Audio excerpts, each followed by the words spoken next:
Tad, turpinot mūsu sēriju par Alberta Ellisa repterapiju, šodien es labprāt pievērsīšos gadījumam no savas dzīves, lai mazāk runātu par teoriju. Tad sāksim uzreiz. Man ir paziņa, kurš ir ļoti skeptiski noskaņots pret psiholoģiju.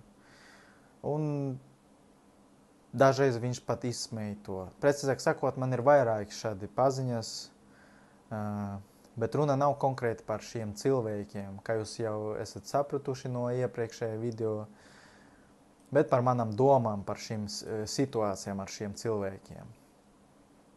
Manas paziņas nemācies par psihologiem, viņam ir stereotipisks un kļūdains viedoklis, kā psihologi ir domāti psihopātiem, psihologi ir šarlatāni un tikai ņem naudu un apkrāpjot cilvēkus.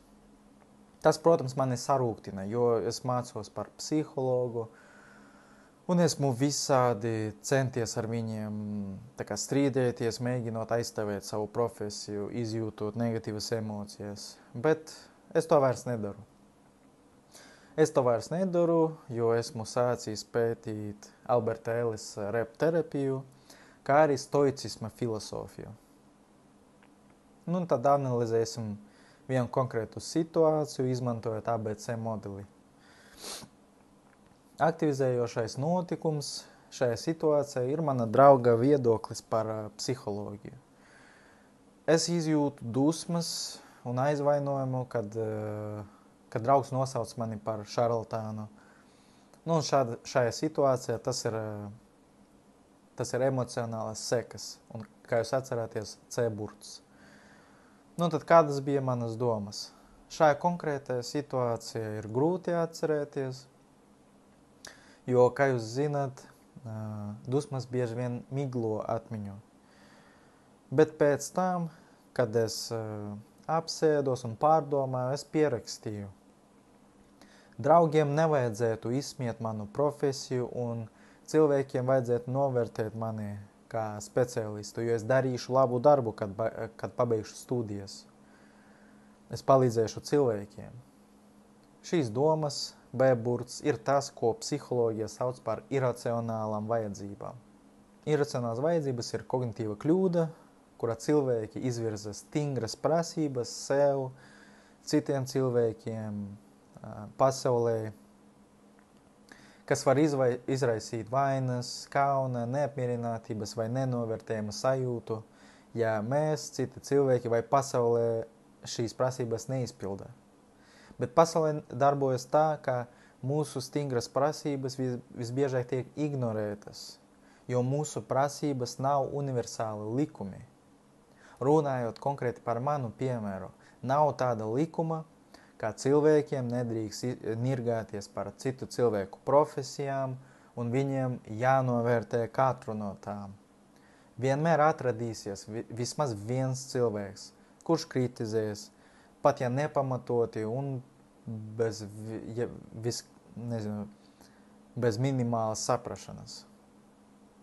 Tad es nolēmu redigēt savas pierakstītas domas, un tagad stingru prasību vietā, tas ir tādas maigas vēlmes, es pierakstīju. Es vēlētos, lai cilvēki novērtē manu profesiju, nevis izsmej to. Bet, diemžēl, pasaulē tā nedarbojas. Man nav jāaizstāv sava profesija katram neapmierinātajam, jo es uzskatu un zinu pats, kā darīšu labu darbu, kā arī atradīsies daudz citu cilvēku, kas galu galā novērtēs manu darbu, manu veikumu. Tas arī viss, draugi. Tas ir aptuveni tas, kā katram būtu vēlams labot savu iracionālu domāšanu, lai atvieglotu sev dzīvi. Pat Albertam Ellisam reizēm bija iracionālas domas, lai gan viņš bija psiholoģijas gēnijs. Taču tas nenozīmē, ka repterapija ir bezjēdzīga, jo iracionālas domas var būt ikvienam, neatkarīgi no pieredzes vai zināšanām. Pats Ellis uzskatīja, ka neviens cilvēks, pat psihologs, nav imūns pret iekšējiem konfliktiem vai emocionālām grūtībām. Taču galvenais, ko repterapija mums māca, ir kā strādāt ar šādām domām, pārveidot tās un pakāpeniski pilnveidot savu spēju reaģēt mierīgāk un sapratīgāk. Svarīgi arī atcerēties, ka domāšanas veida maiņa ir pakāpenisks process, un kā arī galvenais atcerēties, ka ideāla cilvēku nav un nenokrītiet perfekcionismā. Piemērs, par kuru es šodien runāju, atviegloja man dzīvi. Es vairs nestrīdos ar saviem draugiem, vispār pat nerunāju par psiholoģiju ar viņiem, un man vairs nav nekādas nespriedzes, nestrīdas ar viņiem, nekādas negatīvas emocijas. Paldies, ka noskatieties, un ja jums patika, tad ielieciet laikus, jo tas mani motivēs turpināt veidot šo ciklu.